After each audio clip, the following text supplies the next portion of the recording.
क्या आपको पता है कि आपके भाग्य में क्या है? जो व्यक्ति प्रकृति के अंगन और स्रोतों की प्रचुरता को समझते हुए धन उत्पादन के लिए प्रयत्नशील है, और जो यह समझते कि संसार में किसी चीज की कोई कमी नहीं, वे एक न एक दिन अवश्य धनी हो जाते हैं। जबकि उन्हीं के अनेक भाग्यवादी साथियों को पूरी तरह से 2 समय का भोजन भी नसीब नहीं होता।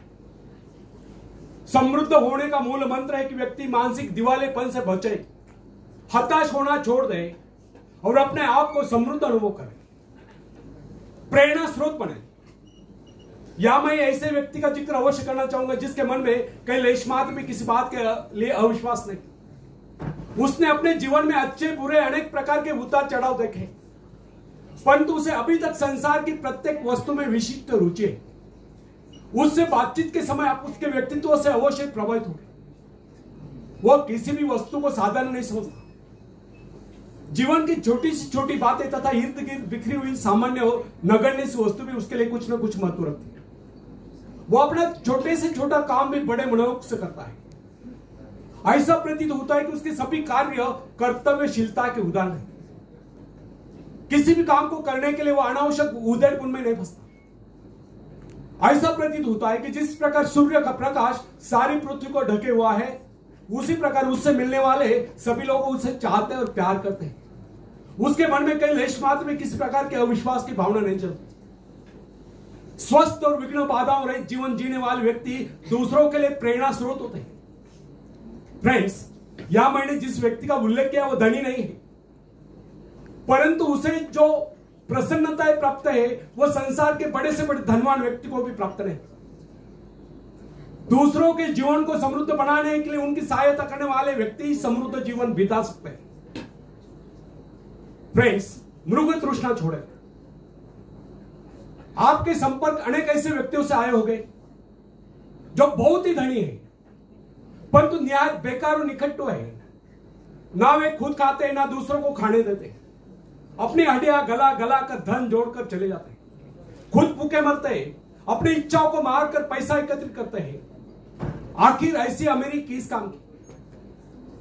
कंजूसी और लालच के हाथ बिके ऐसे लोग बिल्कुल उन्हीं फलों के समान है जो किसी भूखे व्यक्ति का पेट भरने के बजाय पेट की डाल पर ही सड़कर नष्ट हो जाते हैं।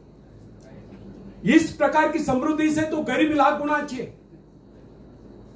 यदि हमें एक बार भी ज्ञात हो जाए कि शक्ति का मूल स्रोत हमारे भीतर ही विद्यमान है, तो हमें इधर उधर भटकने की आवश्यकता नहीं रहेगी।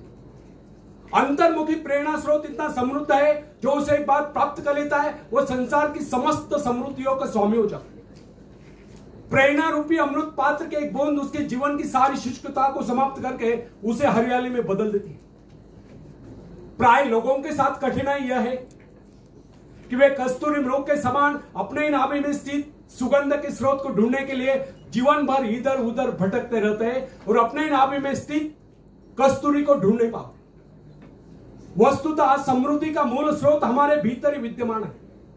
आवश्यकता केवल इस बात की हम उसे खोज लें। यही कारण है कि हमें अपने जीवन से वही कुछ मिलता है जो हम उनसे मांगते हैं। हमारा वातावरण, हमारी परिस्थितियां, हमारा व्यक्तित्व आदि सभी कुछ हमारे विचारों के अनुरूप ही स्वरूप धारण करता चला जाता है। जो व्यक्ति लगातार गरीबी के डर से आक्रांत रहता है वो स्वयं ही निकम्मा हो जाता है। वो सदैव ये सोचता रहता है कि वो अभागा है और दुनिया की सुख समृद्धि उसके लिए नहीं बनी, तो उसको समृद्धि किस प्रकार प्राप्त होगी? स्वास्थ्य, ईश्वर विश्वास, आस्था और उद्यम में कमी के कारण ही व्यक्ति सदैव पददलित बना रहता है। जो व्यक्ति ये समझते कि समृद्धि हमारा जन्मसिद्ध अधिकार है और इसे प्राप्त करने के लिए किया गया प्रयास कभी निष्फल नहीं होता, समृद्धि एक ना एक दिन अवश्य उनके कदम चूमती है। आवश्यकता केवल इस बात की हम सही ढंग से सोचें। मैं अनेक ऐसे व्यक्तियों को जानता हूं जो आयु भर प्रसन्नता प्राप्त करने के लिए तरसते रहे परंतु प्रसन्न न हो सके। उन्होंने कभी अपने जीवन के संबंध में सही ढंग से सोचने का प्रयास नहीं किया। वे सोचते कुछ रहे, करते कुछ रहे। इसका परिणाम यह निकला, न उन्हें सुख मिला न समृद्धि प्राप्त हुई। मेरे कहने का अर्थ यह नहीं कि सभी लोग एक समान होते हैं। निश्चय कुछ लोग जन्म से हंसमुख और उदार होते हैं, जबकि अन्य लोग जन्म से चिड़चिड़े, कायर, क्रोधी, लोभी और कमजोर होते हैं। इतने पर भी अपने व्यक्तित्व का निर्माण व्यक्ति स्वयं कर सकता है। फ्रेंड्स, उठो, जागो और भाग्य को पाओ। फ्रेंड्स, मनुष्य इस सृष्टि का श्रेष्ठ प्राणी है। उसका कर्तव्य है कि वो अपनी पार्श्विक शक्तियों पर विजय प्राप्त करके उनको सकारात्मक, रचनात्मक, निर्माणात्मक शक्तियों में रूपांतरित करे और इन शक्तियों का प्रयोग मानव जीवन के विकास के लिए करे। इन विनाशकारी तत्वों का सही ढंग से नियंत्रण होने पर ही संसार से गरीबी और भूखमरी समाप्त हो सकती।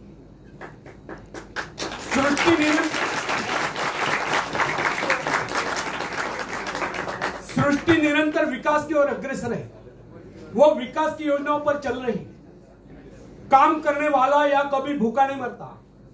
फिर सुकर्म करने वाले व्यक्ति को कमी किस बात की? समृद्धि आपके व्यक्तित्व की देन है। भाग्य अभाग्य से उसका कोई लेन देन नहीं। अपने व्यक्तित्व को सुधारिए। सफलताएं, सुख, समृद्धि, खुशियां स्वयं चलकर आपके पास आएगी और आप कामयाबी के शिखर पर होंगे।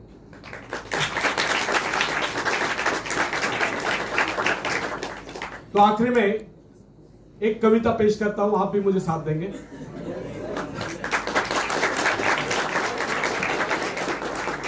हरिवंश राय बच्चन जी की कविता है।